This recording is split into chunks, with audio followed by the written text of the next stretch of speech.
Olá pessoal, tudo bem? Eu sou Marcos Amaro e o vídeo de hoje será de conversa, de bate-papo, de conhecimento, de aprendizado, porque nós iremos abordar uma resenha muito interessante. Mas antes de qualquer coisa, eu quero dizer para vocês que se vocês estiverem ouvindo um barulhinho, por favor, me perdoem.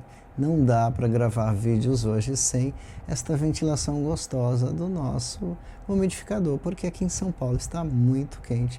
E eu lamento muito por isso, mas vamos ao que interessa. Outra coisa muito importante, estão vendo esse botão que está passando aqui? Sim, é para você clicar e se inscrever e também já deixar o seu like, porque isso vai ajudar muito ao canal.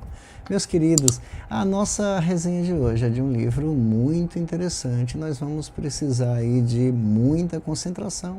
Já pegue seu chazinho, seu cafezinho ou o seu suco, fique à vontade para ouvir o que nós temos para dividir com vocês e eu gostaria muito que vocês deixassem aqui nos comentários as suas opiniões e também as suas impressões, porque esta obra vai dar o que falar. Eu estou falando deste livro aqui, ó, O Vermelho e o Negro de Stendhal. Este livro é simplesmente maravilhoso, mas o que mais me chamou a atenção aqui foi a história, o período histórico. Mas antes da gente conversar sobre isso, eu quero dizer para vocês que este livro ele foi publicado no ano de 1830. Ele tem uma narrativa aí com um narrador onisciente, onde vai buscar bastante a questão da psicologia. Isso lembra também um livro que eu ainda vou apresentar para vocês neste vídeo. Ele também foi considerado um dos pioneiros do realismo mundial e eu estou falando de escola literária. Mas também não podemos esquecer do tempo, do período e muito menos do espaço, porque isso é muito importante e faz com que a gente se situe e consiga aí abstrair muito mais da obra. E por isso que eu sempre digo para vocês, todas as vezes que nós iremos ler um clássico, o que nós precisamos? Com certeza buscar informações sobre a obra, sobre o período histórico, porque se você não fizer com este livro aqui uma pesquisa minuciosa sobre o período em que ele foi escrito, isso é o que mais chama a atenção, você não vai entender muitas coisas. Esse livro, ele foi publicado, como eu já disse, no ano de 1830, mas ele se passa ali num período de restauração. E o que nós precisamos entender de tudo isso? Que essa restauração, este período, aconteceu exatamente ali no ano de 1815, bem antes da Revolução Francesa e exatamente depois da queda de Napoleão. Imaginem aquele homem tão venerado, tão adorado por jovens, adolescentes, por várias pessoas, teve a sua queda, foi parar no exílio, infelizmente, ou não, faleceu lá mesmo. E todos estes acontecimentos foram primordiais para a tomada da burguesia. E nós precisamos entender também que o espaço que nós iremos invadir, mergulhar diante desta leitura, ele vai supostamente compreender o ano de 1826 a 1830. E foi exatamente o período em que a nossa personagem principal viveu dentro desta história. E eu estou falando daquele jovem de 19 anos, conhecido como Julien Sorel. Um jovem muito inteligente, cheio de vida, bonito. Ele gostava aí das letras, ele gostava de ler bastante. E o pai, ele era carpinteiro, trabalhava com os seus irmãos. E isso não agradava de maneira nenhuma. E eu, gente, eu não posso julgar o Julien Sorel aqui, porque nós passamos por isso. Quantas vezes, quando adolescentes, não sonhamos assim tão alto, não querendo passar por cima de ninguém, mas queríamos tantas coisas, não queríamos trabalhar na roça, de forma nenhuma, queríamos estudar, seguir uma carreira diferente. Eu acredito que ele não estava errado, mas por conta disso, ele sofreu demais com o seu pai, com seus irmãos. Ele apanhou bastante porque ele não gostava daquilo, aquilo não chamava a atenção dele, não atraía de maneira nenhuma e isso é completamente normal. Eu acredito que você concorde comigo. Ninguém precisa gostar da mesma profissão do pai. Eu posso sonhar mais alto, mas tem um problema que vai marcar essa história, que é exatamente relacionada ao período em que ela foi escrita. Por quê?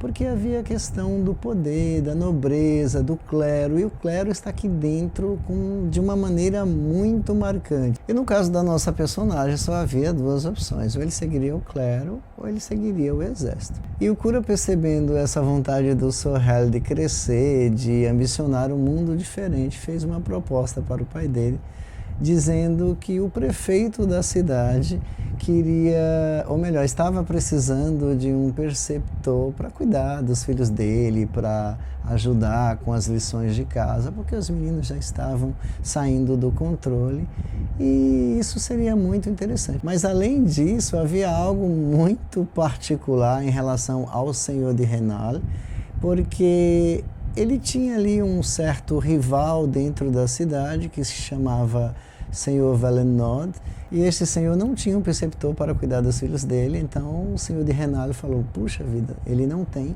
eu vou ser o primeiro a ter, e contratou os serviços do menino Júlio. Mas antes dele se decidir, ele teve ali uns momentos de psicologia, sabe? Aquela introspecção em que o mundo invade, aquela dúvida. Ele não tinha certeza se a família ia gostar dele, se ele ia se dar bem, se isso ia ser interessante para a sua vida, para o seu crescimento. Ele pensou em fugir.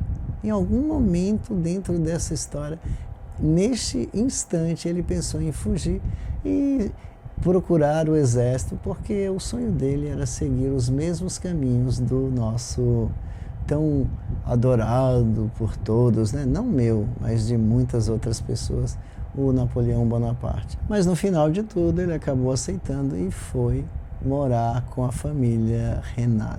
E o que acontece? Lá ele conhece as crianças, ele dava aula para elas, ele tinha uma habilidade incrível. Eu falei para vocês no início do vídeo que o Julien Sorel era muito inteligente. Então, gente, ele estudava a Bíblia, ele decorou a Bíblia inteira.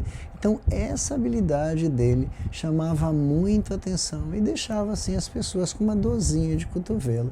E é óbvio, né? Você vê uma pessoa tão jovem, com uma habilidade tão surpreendente, algo que você não encontra por aí, realmente vai causar muita inveja. E isso fez com que ele fosse odiado por algumas pessoas. Ele tinha alguns inimigos por conta dessa sua habilidade. E lá ele ajudou as crianças gostavam muito dele, é verdade, mas ele não tinha essa aproximação, mesmo porque o Julien, ele era muito ingênuo ainda, mas ele tinha aquela distância entre a burguesia. Ele não gostava muito, ele achava que as pessoas se sentiam diferentes porque eram maiores do que ele não era ninguém diante delas, que ele era apenas um número ali. E isso o incomodava bastante, mas ele tinha um sonho, ele queria crescer.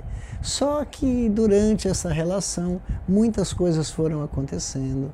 Ele iniciou um relacionamento mais íntimo com a senhora de Rênal. E a partir daí muitos problemas aconteceram na vida dele, porque surgiu uma camareira chamada Elisa para trabalhar com a senhora de Rênal. E essa camareira recebeu uma fortuna e ela tinha desejos pelo Julien, porque, gente, era um jovem muito bonito, muito inteligente, e ela queria fazer o pedido para ele, mas ela percebeu que não ia rolar, porque o Julien gostava de alguém e era da dona da casa, a senhora de Rênal. E ela, insatisfeita com este amor mal resolvido, ou melhor, com essa resposta negativa do nosso menino Julien, acabou falando demais, e o prefeito recebe uma carta sobre a relação da esposa dele com o Julien. E esse momento tão conflitante em sua vida fez com que ele fosse parar lá em Besançon, na França, e isso dentro de um seminário. Então, chegando lá, todo pomposo, cheio de ideias, um rapaz bonito, inteligente, sempre visto de uma forma diferente. Ele não era da burguesia, então era invejado por todo mundo, e as pessoas já não gostavam tanto dele, por ele ser um menino pobre, ou melhor, um Zé Ninguém, sabe, um coitado. E Júlia foi passando por momentos muito difíceis, sofreu demais, mas mesmo assim tentou se controlar, mas não conseguiu em alguns momentos.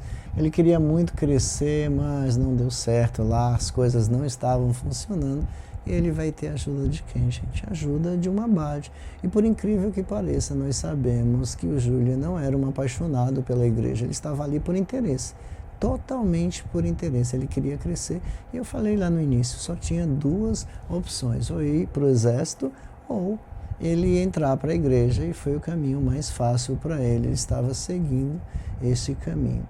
Então o abade, vendo todo esse momento de dificuldade dele, por incrível que pareça, o abade ele era jansenista, é o conhecido herege, né? Que está sempre contra as leis da Igreja Católica. E o Júlio estava lá, recebendo os benefícios desse abade. Gente, é um ponto que a gente precisa questionar, porque ele não gostava da igreja, estava sempre sendo beneficiado. Isso mostra o caráter dele, sendo um hipócrita, ultrapassando todos os limites para conseguir galgar os seus objetivos. Isso não era muito bacana. E eu acredito que muitas pessoas fazem atualmente. Então, diante de tudo isso, Julien foi morar em Paris, na casa de um nobre, um homem muito conhecido, e ele foi ser secretário desse senhor, que nós conhecemos aqui como o senhor de Mol. E lá dentro daquela casa ele via aquelas pessoas como arrogantes, medíocres, pessoas que não faziam parte do mundo dele, que estavam sempre acima, olhavam sempre de baixo. Isso era uma verdade. E lá ele conheceu a filha do senhor de Mol, que se chamava Matilde, e ela era muito orgulhosa. Cá entre nós, o Julien também era muito orgulhoso.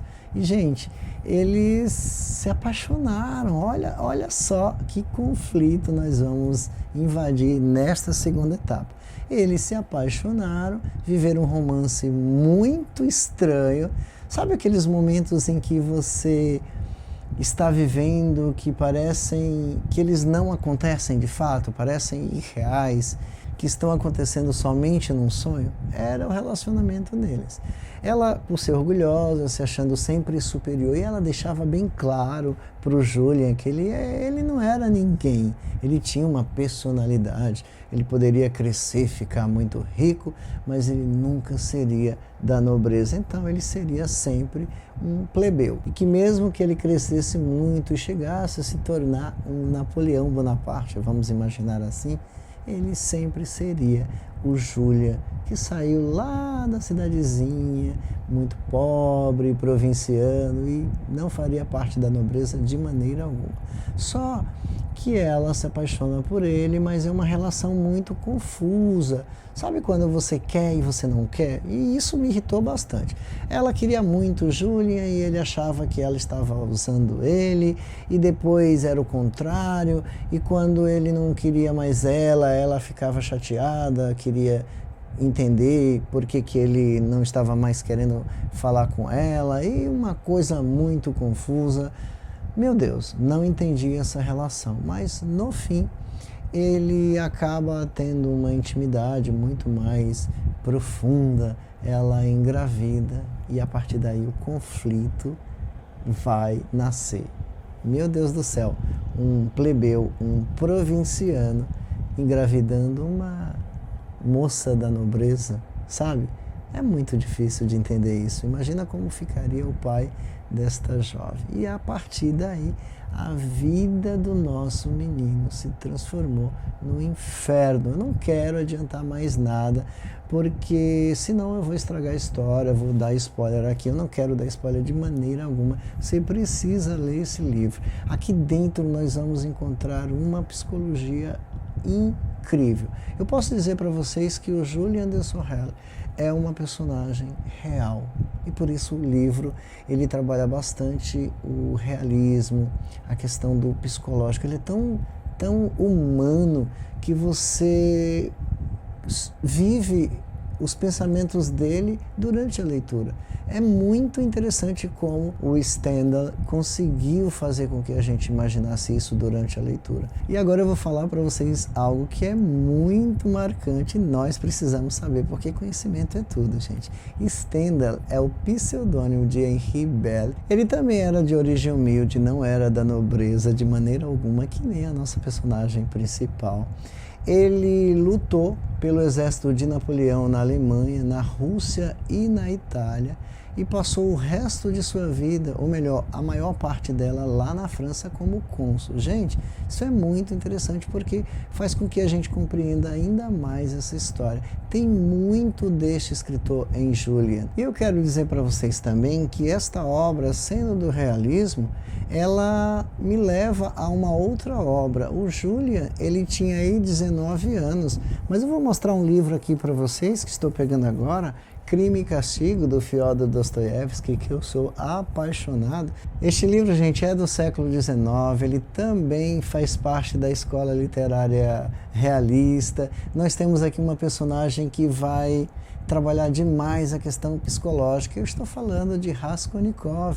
E quem não lembra de Raskolnikov, quando ele também era apaixonado pelo Napoleão Bonaparte, ele queria crescer da mesma forma, ele fazia perguntas sobre como é possível um homem sozinho comandar o mundo, e essas questões ficaram lá para a gente discutir, e eu me pergunto até hoje, como é possível?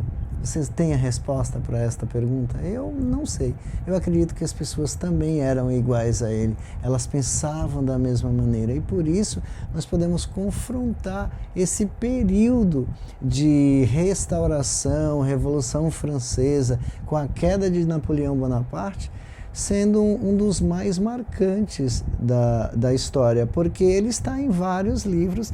Nós temos aqui Os Miseráveis, eu não sei se vocês lembram, para quem leu é óbvio, vai lembrar, a Guerra de Waterloo, sempre abordando a história de Napoleão. E também nós temos Guerra e Paz, quem leu, gente, sabe, também foi abordada a guerra. O próprio nome já diz, Guerra e Paz, e Napoleão estava lá. Gente, este homem é abordado em todos os livros que tem um nome, que tem uma força, os grandes clássicos. Por quê? Porque é uma história marcante. Napoleão mexia com os jovens, com os adolescentes. Ele não era francês de fato, a cidade dele, Córcega, era italiana e depois a França tomou e etc e tal. Não sei se estou me explicando bem, mas Napoleão ele começou aos 16 anos ou 15 anos de idade, já como tenente. O cara tinha uma mente brilhante, ele conseguia mexer com o intelecto, com o psicológico das pessoas. Ele realmente era um grande homem de guerra e por isso aconteceu tudo aquilo. Ele subiu demais e depois desceu demais, e aí onde nós vamos entrar na questão do título. Você já fez a pergunta, por que o vermelho e o negro? Muitas pessoas pensam no vermelho e o negro como a roupa que o Julian usava, que era a bata, né, de padre, preta, mas a outra cor, vermelho, com algo que acontece dentro desta obra que eu não posso mencionar para vocês. Mas tem um outro ponto muito marcante, e a gente pode ver esta relação do título como um tratado entre o amor e o ódio, e isso acontece dentro da história de fato. Mas também nós podemos pensar em Napoleão. Gente, estas são as minhas descobertas, as minhas investigações. Napoleão, a sua queda, né? A sua glória. O Julian queria crescer muito na vida, ele queria ser um homem de recursos, então ele foi para o clero, ele seguiu esse caminho. O outro caminho seria o exército, então a gente pode fazer essa relação. Ele vê na igreja a sua ascensão ao poder. E depois, se você terminar o livro, que é marcante, você vai conseguir enxergar onde entraria o vermelho, na minha opinião.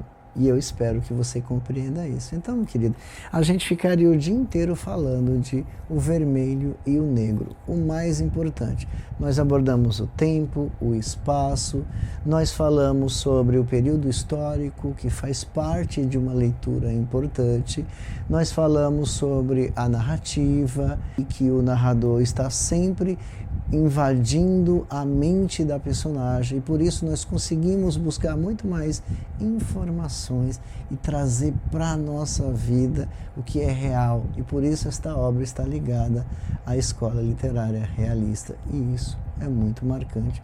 Eu estou realmente muito feliz de ter conhecido este livro. Ele é muito bom. E agora, para finalizar, eu só quero dizer para vocês que a minha opinião em relação a esta obra, ela é realmente muito marcante, mas eu queria fazer uma defesa à personagem principal, que é o Julian Sorel. Ele não é totalmente culpado das coisas que aconteceram, ele vivia numa pressão. Às vezes a gente vive isso no trabalho, às vezes a gente precisa... não vamos dizer mentir, mas omitir para não desagradar outras pessoas ou para a gente conquistar os nossos objetivos. E com isso a gente poder levar para casa, para a nossa família, o alimento de todos os dias. Tudo bem que a gente, na idade que eu estou, aos 45 anos, nós vemos as possibilidades de maneiras diferentes da época em que nós fomos adolescentes. Quando eu era adolescente, eu imaginava que eu ia sair do colégio, eu ia conseguir um emprego numa empresa muito importante, que eu ia ser muito importante, eu queria ganhar muito dinheiro, eu queria ter o meu carro de luxo, sabe? São coisas que passam na cabeça de um jovem. Ele só tinha 19 anos. E nesses conflitos de amor, sabe? Um amor adolescente, com mulheres da nobreza, que, meu Deus do céu... Aí eu fico me perguntando, será que havia amor de verdade ali? Eu consegui buscar porque o Stendhal, ele fez com que eu invadisse um pouquinho a alma dele e também da Senhora de Rênal. E assim você consegue discernir se realmente há ou não amor entre aquelas pessoas. E eu consegui, eu trouxe para a minha vida, foi muito interessante. Eu quero ler muito mais coisas do Stendhal. Eu li A Cartucha de Parma, um livro incrível. Quem sabe nós faremos aqui um vídeo sobre ele também. Mas, meu querido, faça a leitura desse livro. Se você gostou, olha só, compre. Eu vou deixar o link aqui embaixo para que você tenha essa oportunidade. Este livro é da Biblioteca Áurea. A tradução é muito bacana, só muito cuidado. Eu já vi que algumas pessoas reclamaram que aqui logo na frente tem uma historinha, né? Nós chamamos de prefácio, contando sobre a história. É um resumo de fato da vida da personagem principal e de todo o enredo do livro, e aí acaba que você consegue enxergar uns spoilers bem gigantes, e se você fizer a leitura, eu não fiz porque já quebrei a minha cara em outras obras e eu já vou aconselhar, nunca faça isso, leia o livro e deixe essa parte para o final, eu li só depois, porque assim você não terá surpresas. É isso aí, meu querido. Se você gostou, compre este livro, vou deixar o link da Amazon aqui, assim você ajudará o canal a crescer e a trazer muito mais material de qualidade. Não esqueça de, antes de sair, clicar no botão de inscreva-se para fazer parte desse canal, porque nós falamos de literatura, e também deixe o seu like, porque é muito importante. Afinal, leitura é vida, é amor, é conhecimento. Obrigado e até o próximo vídeo.